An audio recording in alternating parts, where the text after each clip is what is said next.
Hello and welcome back. While recording the video for the GetDishes API endpoint, I ran into a technical glitch. While I completed the coding, the video recording had stopped. In order to make up for that, I'm going to go over the code and explain the details.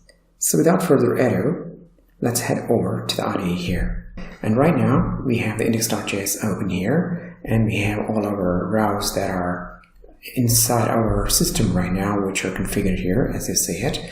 And let me go over to the dish routes to begin with, because we're going to be looking at the get dishes, which is going to be getting a list of dishes regardless of any criteria, right? It's going to be a get all kind of a feature. So this is the route that we can see here right now, and we would be interested in this particular route, which is fetching all the dishes. So let me head over into the controller where the implementation for this particular endpoint resides.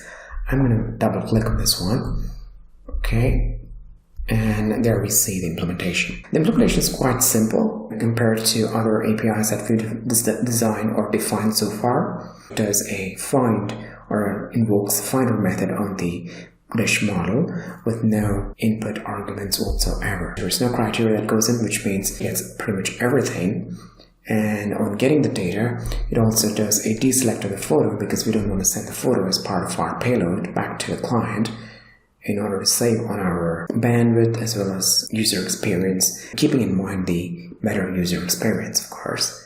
And then we also populate the category with the _ID and name attributes also being sent as part of the payload. And in case there is no dishes inside of our database, we make sure we throw a appropriate error back to the client, and we also make use of our error handling framework using the HTTP errors framework that we have already modeled into our system. So for example, if I go in here, we already have the HTTP errors imported here. And in case there is error, we have an error handling block. It calls the next function with the error as the input argument. So this is the gist of the implementation, and something that we missed out on thanks to the technical glitch that I encountered while shooting this particular video. Alright, so the next thing we want to do though is head back over to our REST client here.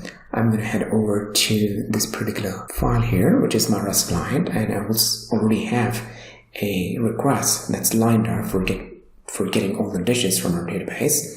So, and this is what I'm referring to, and it expects or accepts a header, which essentially says, we are getting a payload, or we can accept a payload that's in the form of application JSON. Okay, so that's an indication to the server from the client. So let's go ahead and send this request along. Okay, I'm going to go ahead and click on send request. Hopefully we should get something back, and there we go. We get a request, which is essentially an array of all the dishes in our database. Okay, and I think there might be quite a few of them, so I haven't counted those, but yeah, there's quite a few of them. Anyways, and if you look at them, we also get the name, description, the category, and the ID and the name, which we essentially specified here, if you recall, right?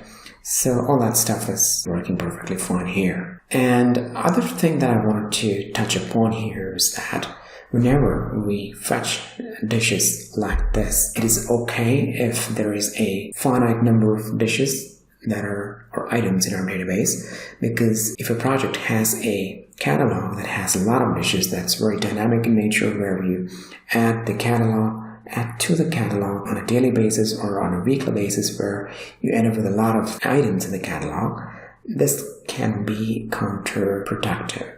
Because just to fetch all the data or all the dishes in our database can be very time consuming, and it can impact our user experience as well. So in order to take care of that, generally what we do is we end up doing a paginated query where we say, we only want a chunk of the available dishes to be sent back to us, and subsequently when we want some more, we'll ask for some more. Okay, so that's something that deals with pagination. But in this project, since we have a very limited number of dishes that we're dealing with right now, I'm not doing the paginated query, but that is something that we can definitely go ahead and implement when the time actually comes along. So just want to make sure we have that in our mind in terms of another additional detail and another additional design detail, so to speak. Alright, so I hope this was helpful, and also the fact that we missed something. I just want to make sure we caught up on that as well. So let's take a pause here, and we'll come back and then continue on the next aspect of our app development. Let's take a pause and come back soon.